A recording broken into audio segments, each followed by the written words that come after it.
Police custody में लोग सुरक्षित नहीं, अस्पताल में सुरक्षित नहीं, नेता सुरक्षित नहीं, पत्रकार सुरक्षित नहीं, रोजगार मिल नहीं रहा है, किसान। बाड़मेर के अंदर जो रैली हुई थी उसने एक रिकॉर्ड तोड़ा था, आज किस तरीके से हुजूम उमड़ा है? देखिए, आज ये बजरी के खिलाफ आंदोलन था, वो हमारी हुकार मार रैली थी।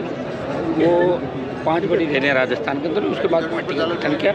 उस समय हमारे मुद्दे थे कर्ज मुक्त किसान, फ्री बिजली, टोल मुक्त राजस्थान, आपके मजबूत लोकायुक्त, तमाम वो मुद्दे थे जो पूरे राजस्थान के जवान किसान के मुद्दे थे। और उसके अंदर हमें कामयाबी मिली उन रैलियों के बाद। जब हमने बीकानेर की, बाड़मेर के बाद बीकानेर की रैली करी तो सरकार ने 50,000 नौकरियाँ, स्टेट हाईवे टोल फ्री किए थे और 5 हॉर्स की बिजली भी वसूल सरकार ने मुक्त कर दी थी। ये हमारी संघर्ष का एक परिणाम था। आज का जो बाड़मेर का आंदोलन है बालोतरा का, ये बजरी माफिया के खिलाफ आंदोलन है। पूरा प्रदेश इस बजरी माफिया से परेशान है। कांग्रेस बीजेपी के लोग इससे मिले हुए हैं, एक दूसरे की मदद ये लोग करते हैं। कई नेताओं की पार्टनरशिप है, कई नेता इनसे चंदा लेते हैं, ये फंडिंग करता है नेताओं का। इसलिए इस पे हाथ डालना बड़ा मुश्किल है। प्रयास कर रहे हैं। मैं धन्यवाद दूंगा बाड़मेर के जवानों किसानों का कि आज 20,000 से ज़्यादा संख्या में यहाँ नौजवान और किसान अपने साथ में जुटा। मैं बहुत पहले यहाँ आना चाहता था, बीच में लोकसभा दूसरे कार्यक्रम थे और मुझे पूरा भरोसा था कि मेरी टीम ने मेरी अनुपस्थिति में, हमारे विधायक जरूर यहाँ आए थे पार्टी के प्रदेश अध्यक्ष, और 95 दिन इस आंदोलन को चलाया। मैं ये बधाई की पात्र है और अब मुझे पूरा भरोसा है कि बाड़मेर राजस्थान को नई ऊर्जा देगा और बाड़मेर की 7 सीटें राष्ट्रीय लोकतांत्रिक पार्टी मजबूती से, यहाँ के जो समीकरण बनेंगे 7 सीटों पर आरएलपी मजबूती से रहेगी। कांग्रेस या भाजपा में से एक दल प्रत्येक सीट पर 3rd नंबर पर जाएगा, कोई सा भी जा सकता है। 1st 2nd पे आरएलपी पार्टी रहेगी। आगे जो भी समीकरण बनता प्रयास करना, जो राजस्थान के अंदर हालात है, पेपर लीक, बढ़ते अपराध, जहाँ नंबर 1 पे आ गया 23 पायदान से, जिस तरह की घटनाएं हो रही है, पुलिस कस्टडी में लोग सुरक्षित नहीं, अस्पताल में सुरक्षित नहीं, नेता सुरक्षित नहीं, पत्रकार सुरक्षित नहीं, रोजगार मिल नहीं रहा है, किसान आत्महत्या करा कर्जे के बोझ के तले और जवान भी आत्महत्या करा, और नशे का बड़ा कारोबार राजस्थान के अंदर हो रहा है। मैंने लोकसभा के अंदर मामला उठाया कि नशे के कारोबारियों को लोकसभा में टिकट नहीं मिलनी चाहिए। बीजेपी शुरुआत करे और कांग्रेस फॉलो करे। जो भी कारोबार चाहे डोडा पोस्ट का है, शराब का है, वो उस कारोबारी टिकट लेके फिर मंत्री बन जाते हैं, MP बन जाते हैं और बड़ी दिक्कत लोगों को देते हैं कि वो वहाँ बैठते हैं जब कानून बनता है। तो मैं तो प्रयास कर ही रहा हूँ, लड़ाई लड़ी रहा हूँ, और उसी का परिणाम है कि आज जिस हिसाब से हुजूम आशीर्वाद देने के लिए आया, ये निश्चित रूप से जीत हमारी होगी। बजरी माफिया को झुकना होगा। अब घी अगर सीधी उंगली से नहीं निकलेगा तो उंगली टेढ़ी भी करेंगे। आपको बजरी माफिया का ऑपरेशन करेंगे हम। आपको क्या लगता है 95 दिन तक आपके कार्यकर्ता है वो भूख हड़ताल पर बैठे, कुछ कार्यकर्ता तो हॉस्पिटल पे बैठे, क्या लगा किसका दबाव था? कौन नहीं होने दे रहा था? कांग्रेस के नेता है। कौन जो भी है कांग्रेस नेता, तो कोई इतने बड़े नहीं जिनके नाम लूँ मैं, तो कांग्रेस के सारे ही नेता। कहाँ के? लोकल बाड़मेर? अरे सारे ही बाड़मेर जिले के जो नेता हैं, पहले मंत्री थे, अब हट गए, खाली बेरोजगार हो गए, कोई अभी है घूम रहे हैं, सारे ही थे। वो ये चाहते हैं खुद ही बैठ के साठ गांठ करके 100 रुपये कम करा दिए, 60 वापस कर दिए बजरी वालों के। साहब हमारी इज्जत रखो, हम सब सड़क पर आ गए, 100 रुपये कम करा दो। बोले इतने भीख मांगते हैं ना, तो भीख इन लोगों ने मांगी थी तो 100 रुपये कम किए और 60 रुपये वापस कर लिए बजरी माफिया ने। तो आपके ऊपर आरोप लगाया कि आप गहलोत की प्रायोजित पार्टी हो। वो तो उनको पूछ लो ना, कॉलेज के ज़माने से लेके ड्राइंग रूम में फोटो खींचकर रहता था, पॉलिटिकल पापा किसको कहता था। मैं तो प्रायोजित पार्टी होती तो मैं गहलोत के बेटे को थोड़े कह रहा था। पार्टी बना के दिखाया ना, पता लगे पार्टी कैसे बनती है। अब की बार तो चुनाव में सांसें चढ़ जाएगी, कैसे जीतेंगे। हनुमान जी, राजस्थान चुनाव में आप संगठन है, आपकी पार्टी है, वो राष्ट्रीय आपका गठबंधन का विचार रहेगा? बिल्कुल नहीं रहेगा। कांग्रेस बीजेपी से कोई गठबंधन। आप पार्टी, आप कौन है? आम पार्टी है ही नहीं यहाँ पे। आम पार्टी उनका एक सरपंच ही नहीं, आप पार्टी का विचार हूँ, क्यों नाम ले रहे हो बार बार? अरे नहीं है साहब, एक MLA नहीं आएगा। पहले भी लड़े चुनाव, वोट 5,000 नहीं आए कहीं सीट पे। आज वो यहाँ आप नहीं, यह तो RLP, कांग्रेस और भाजपा, तीनों का ही मुकाबला होगा।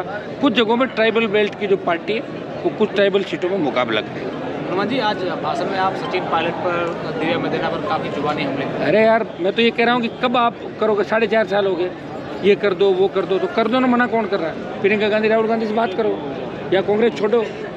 जब आपकी कांग्रेस में रहते हुए कोई बात ही नहीं मान रहा है, पेपर लीक की बात करें, आपके मंत्री पेपर लीक की बात करें, नाम बताओ, कराओ जाँच CBI की, बैठ जाओ धरने पर। पायलट साहब, आपके 5-7 मंत्री जो विधायक घूम रहे हैं, इनको धरना देना चाहिए, सड़क पर लड़ना चाहिए। मैं तो कहता हूँ एक मंच पर ही लड़ाई लड़े, क्या दिक्कत है? वो भी आ जाए, हम भी आ जाए राजस्थान को बचाने के लिए। बीजेपी के अंदर भी कई नेता घूम रहे हैं, तो वो भी आ जाए जो बचाना चाहते हैं राजस्थान को। हम तो चाहते हैं, मैंने तो ऑफर भी दिया, अलग अलग पार्टियां बनाओ, मज़ा आएगा लड़ाई का। जिसके मन में सीएम बनने की है वो अपनी पार्टी बना ले। पार्टी बनाए बिना कोई मुख्यमंत्री नहीं बनाएगा। कांग्रेस में साफ साफ संख्या दे दिया कांग्रेस पार्टी। देख लो अब कहाँ नंबर आया, 4.5 साल हो गए। मानेसर गए वापस आ गए, गए वापस क्यों आए? मैं जब गया वापस नहीं आया। पार्टी बनाई, लड़ाई लड़ी, तकलीफ जरूर पड़ रही है, लड़ाई तो लड़ रहा हूँ ना। मेरा तो प्लान अभी तय कर लेते हैं, पूछ करेंगे, देखते हैं कोई अच्छी जगह कौन सी, उधर चल पड़ेंगे।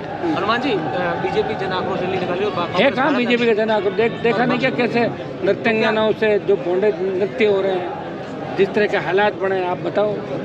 बीजेपी का तो सुपड़ा साफ हो जाएगा राजस्थान। तो जवान खिलाफ, किसान खिलाफ, न बीजेपी रहेगी और न कांग्रेस रहेगी। राजस्थान का व्यक्ति बदलाव चाहता है। पिछली बार भी आरएलपी की वजह से ही कांग्रेस वेंटिलेटर पर चली गई थी 99 पे, और बीजेपी 70-72 पे थी। आरएलपी ने कई समीकरण बिगाड़े और कईयों की मदद भी कर दी। 15-20 ML तो ऐसे मंत्री भी थे कई, तो मेरी वजह से विधानसभा के अंदर बैठे। अब की बार नहीं बैठे। बजरी भी बंद है और सरकारी प्रोजेक्ट कोई भी काम रुक नहीं रहा। मैं ये कह रहा हूँ कि सरकार तो पूरी गिरवी, बजरी माफियाओं की गिरवी चली गई ना खुद ही। अब बचाएगा कौन बताओ? या तो भगवान बचाए और ये हम लोग लड़के बचाएं। जनता की ताकत के आगे सरकारों को झुकना पड़ा, और आज बजरी माफिया को झुकना ही पड़ेगा। और पूरे राजस्थान में बजरी माफिया का दिमाग ठीक करेंगे। हमें कितनी बड़ी लड़ाई। मान जी, रिफाइनरी के अंदर तो सारे ठेके मंत्रियों और विधायकों के चल रहे हैं। सारे ही चल रहे हैं, तो लंबे समय से, आज के 15 साल हो गए।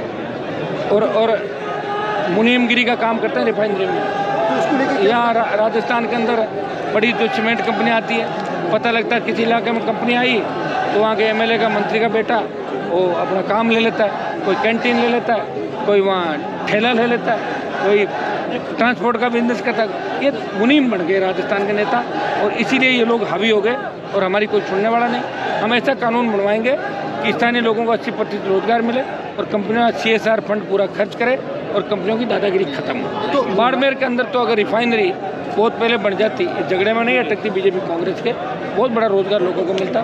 लेकिन अब लेट जरूर है, लेकिन बाड़मेर के जवान किसानों के साथ अन्याय नहीं होने देंगे। ये मैं आपको विश्वास दिलाता हूँ। बीमा क्लेम के नाम पे किसानों के साथ बार-बार मैंने अभी बताया ना, कितना 1000 करोड़ ले गए और कितना वापस दिया। कायदे से तो 5000 करोड़ रुपए इनको बांटने चाहिए, 2500 करोड़ ले गए। तो मंत्री जी मालाएं पहन रहे हैं। मालाएं पहनने के लिए मना कौन करता है? देखिए, यहाँ तो हर आदमी के कार्यकर्ता होता है, हर पार्टी है, विपक्ष भी होता है, पक्ष भी होता है। हर आदमी को राइट है अपनी बात कहने का।